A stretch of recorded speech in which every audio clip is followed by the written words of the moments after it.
ආයිබෝන් කොහොමද ඉතින් ඔයාලට? අද මම කැම්පස් ඉවර වෙලා ඇවිල්ලා හිතුවා වෙල පැත්තට ගිහිල්ලා එන්න. ඊට පස්සේ මම ඉතින් එහෙමම ඇඳුමවත් මාරු කරන්නේ නැතුව වෙල පැත්තට ආවා. මගේ මේ තියෙන ඉඟුරු වගාවේ ඇවිල්ලා තියෙන වල් පැල ටික සුද්ධ කරන්න. මට මතක හැටියට මම ගිය සති දෙකකට උඩදීත් ඇවිල්ලා මෙතන තියෙන වල් පැල ටික ගැලෙව්වා.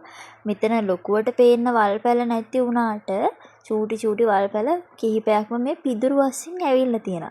ඉතින් ඒව පොඩි කාලේදීම අයින් කරගන්න එක තමයි ලේසි, මුල් ඇදලා වල් පැල ටික ලොකු වෙනවට වඩා. ඇත්තට මේ ඉඟුරු වගාව මම දැන් දැකලා තියෙනවා ගොඩක් අය ග්‍රෝ බෑග්ස් වලත් වගා කරනවා. ඇත්තට මේක හොඳ ක්‍රමයක්. ඒත් මම නම් යෝජනා කරනවා 16 ග්‍රෝ බෑග් වල නම් ඉඟුරු වගා කරන්න එපා කියලා. ඊට වඩා ලොකු මල්ලකට යන්න පුළුවන් නම් මේ ඉඟුරු වගා ගොඩක් හොඳට කරගන්න පුළුවන්. ඇත්තට මේ ඉඟුරු වගාව කියන්නේ ගොඩාක් සාර්ථක වගාවක්. මම ගොඩාක් දැකලා තියෙන වීඩියෝස් වල මේ පර්චේස් පොඩි ප්‍රමාණයකින් ගොඩාක් අය ලොකුවට මුදල් හම්බ කරනවා. මං හිතන්නේ ඒක ඇත්ත වෙන්න ඕන. මමත් පොඩි ප්‍රමාණයක් තමයි දාලා තියෙන්නේ. ඒත් මම සැලකිය යුතු ගාණක් හම්බ කරගන්නවා මේ ඉඟුරු වගාවේ.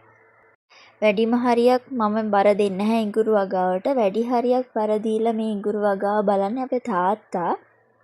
මේ දවස්වල නම් ඉඟුරු කිලෝ එකක් 1500ක් පැනලා කියලා තමයි මට දැනගන්න ලැබුණේ.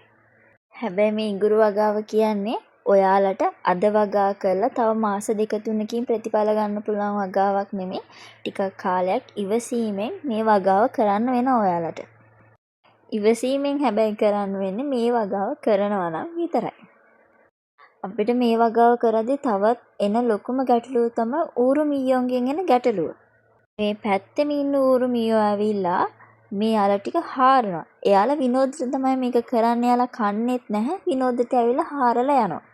ඒ නිසා අපිට නිතරම ඇවිල්ලා මේ වගාව බලන්න වෙනවා. හැබැයි දැනට නම් කිසිම හානියක් නැහැ. වගාව හොඳ තත්ත්වෙන් තියෙනවා. තව ටික දවසක් ගියාම අපි අල ටික ගලවන්න තමයි හිතාගෙන ඉන්නේ. එහෙනම් ගිහිල්ලා එන්න හැමෝටම සුබ දවසක්.